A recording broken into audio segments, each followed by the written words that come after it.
Salut à toutes et à tous. Aujourd'hui, on va voir comment le MAE algérien, Ramtan Lamamara, cherche à provoquer une crise entre la Ligue arabe et son pays, l'Algérie.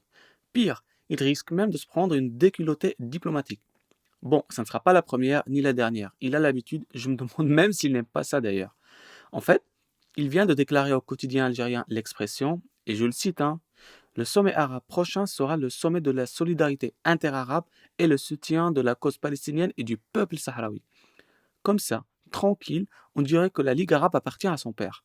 Il faut aussi noter le parallèle débile, voire malsain, que le MAE algérien veut établir entre la vraie et juste cause palestinienne et la fausse cause sahraoui. Le Polisario, le Polisero, fruit de l'imagination morbide des généraux en vert kaki. En fait, l'Algérie est le pays hôte du prochain sommet arabe, le 22 mars, je pense, 2022.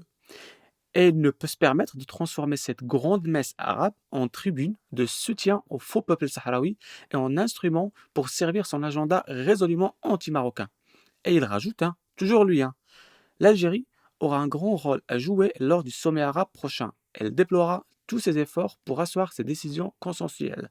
Bah voyons. Sauf que ce Ramtan Lamamra a tout simplement oublié un truc. C'est que l'ordre du jour des sommets arabes est fixé préalablement par les ministres arabes des Affaires étrangères, pas lui, avant d'être validé et paraphé par le secrétaire général de la Ligue des pays arabes, pas lui non plus, et non pas par les MAE des pays arabes, comme ce qu'il croit d'ailleurs. Et le plus cocasse dans cette histoire, c'est qu'aucun pays arabe, sauf le sien évidemment, ne reconnaît l'entité séparatiste nommée la RAST. C'est une blague de la diplomatie algérienne, ma parole, franchement. Cette déclaration du UMAE algérien contraste carrément de manière flagrante avec les principes mêmes qui ont fondé la Ligue des États arabes. À leur tête, celui de la solidarité interarabe qui est sollicité aujourd'hui, plus que tout autre temps. Cette déclaration est porteuse de risques supplémentaires de division en ces temps marqués par une crise sanitaire inédite, avec ce que cela comporte comme répercussions sur le plan politique, économique, financier, social, voire même sécuritaire.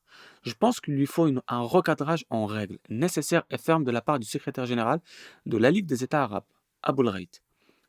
Alger, pays hôte du prochain sommet, suivant le principe de la rotation et de la présidence tournante, ne pourrait en aucun cas s'autoriser à dicter son propre agenda régional maléfique aux pays arabes qui doivent, eux, prendre leurs responsabilités et dénoncer ce dérapage inacceptable. Les affaires de la communauté arabe ne relèvent pas des affaires intérieures d'une dictature militaire algérienne qui n'a jamais réellement servi ses causes. À leur tête, celle du peuple palestinien frère, ou encore son propre peuple qui milite depuis février 2019 en vue de l'instauration d'un État réellement civil, démocratique et non militaire. D'ailleurs, je pense que la Mamara cherche carrément à faire capoter ce sommet avec cette sortie. C'est très simple. Il sait très bien que ça sera un échec cuisant pour sa diplomatie, car les pays arabes vont sûrement la boycotter. Du coup, il prend les devants pour finalement attribuer l'échec non pas à son incompétence, mais plus à la probable faible participation des pays arabes. Malin. Ah oui, j'ai oublié un détail. L'Algérie cherche à réintroduire la Syrie dans la Ligue arabe. Car peut-être que vous ne le savez pas, mais la Syrie a été exclue temporairement de cette ligue après le massacre de Bachar el-Assad de sa population. Et certainement que ce petit filot de MAO algérien cherche à mettre la pression sur la Ligue arabe, voire un chantage, genre Ok les gars, je ne parlerai pas du Polisario, mais vous inviterez la Syrie. Vous voyez maintenant, la seule raison d'être de la diplomatie algérienne, c'est la haine du Maroc. Préparez-vous à d'autres vidéos sur ce sinistré personnage, car les claques dans la gueule ne font que commencer.